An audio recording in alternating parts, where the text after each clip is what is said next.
What's going on? We back, Wonder City Sports Talk. We in the building. One time for the one time we grinding. Shout out to everybody holding us down, man. And yeah, man, let's talk about three individuals on the Lions: Ameer, Abdullah, Teez, Tabor, Nevin, Lawson. And if you are family member, friends, you have an affectionate connection, relationship with them three guys, I would advise you right now to turn off this video because it's about to get ugly. You know, I'm gonna keep it PG-13 rated at worst. Look here, man. Start off with Teez Tabor, man, in the middle. He ain't no NFL caliber cornerback, and that ain't nothing wrong with that. Okay. They playing him in a man-to-man system right now. Lions played a shit ton of man today. Okay. He ain't a man-to-man corner because he doesn't have the agility. He doesn't have the speed. And on top of that, he doesn't have the technique to beat Richard Sherman or Brandon Browner. Or today, Trey Flowers on the Seattle Seahawks. He doesn't have the technique. He not physically strong. And obviously, he don't have the ball skills. And I think that's because his confidence is shot. In college, he had a tremendous amount of ball skills. But the one thing they drafted him, and I hated this draft pick from the beginning, when I seen he ran in the 4.6s, I said, that ain't going to cut it.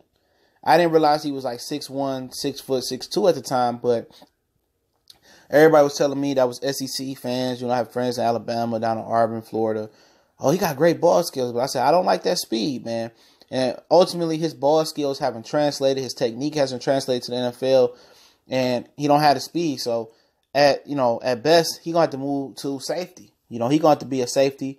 And I think got a better chance of putting Tracy Walker at cornerback than Teez Tabor. But other than that, if they don't want to move him to safety, you got to cut him. You know, he got to get cut right now. He ain't no help to this team. There's other cornerbacks that can help us out. That's on the streets. That's by far better than him.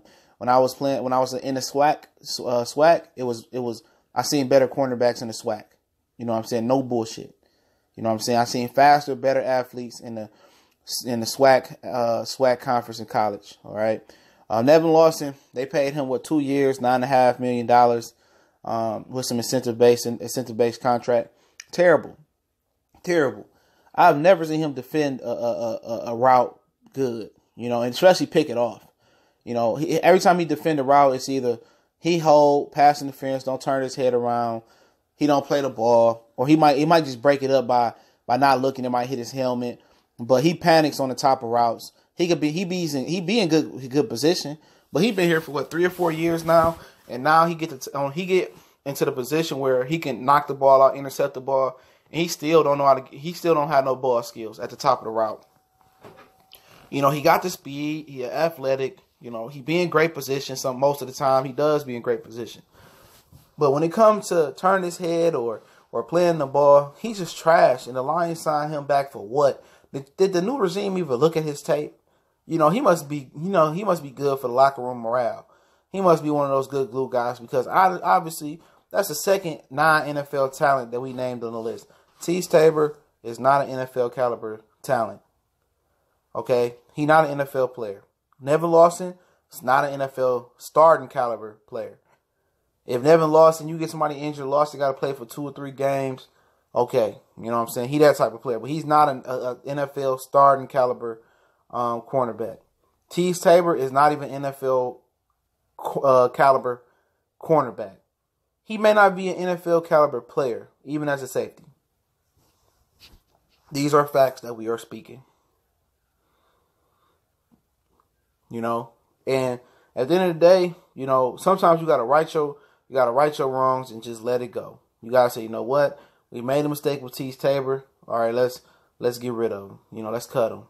And I understand they're not in a position to cut him right now because they're lacking corners. Got some corners down. But at the end of the season, there ain't no more going through offseason. He gonna get better.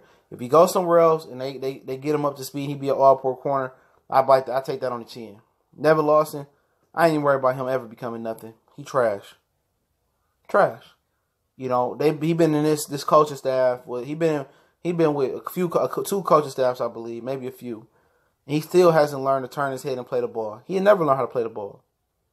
Not a bad player as far as, you know, speed and physical attributes, and you know, he just suck with the ball in the air. And it brings me to the grand finale and Ameer Abdullah. Ameer Abdullah fumbled the kickoff today. He had one job to do, and that's hold on to the ball. And then he brings the kickoff out later in the game after that. out the end zone. He runs it out the end zone, and guess what happens? He fumbles.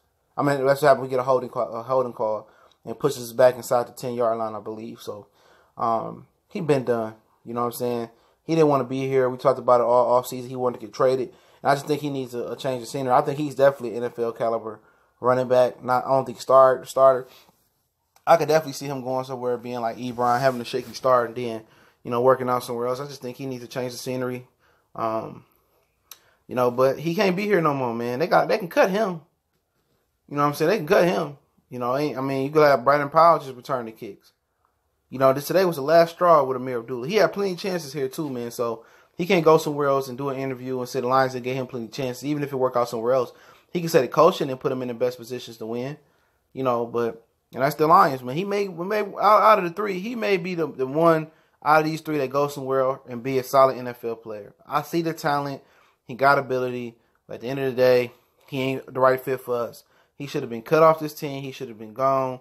And then he hurt us again today by fumbling the ball. But either way, with or without the fumble, we was going to lose. Okay, let's just put that out. That was a momentum shifter. It gave Seattle a lot of momentum. It gave them ability to front run. But we can't put it on Ameer Abdullah. But the whole point of it is no reason for him to be on this roster. Let him go be great. Let him go revive his career in Arizona. Let him go out to San Francisco, revive his career.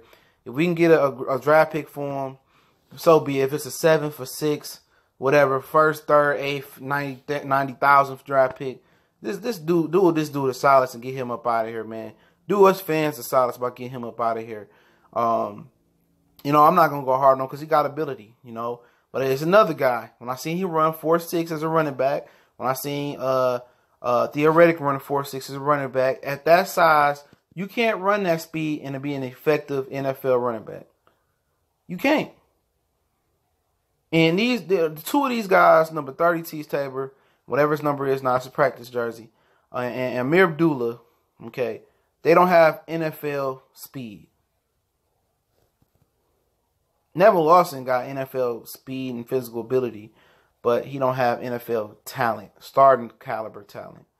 But let me know what y'all think about these three, man. Appreciate it. Much blessings. Shout out to everybody supporting what we're doing.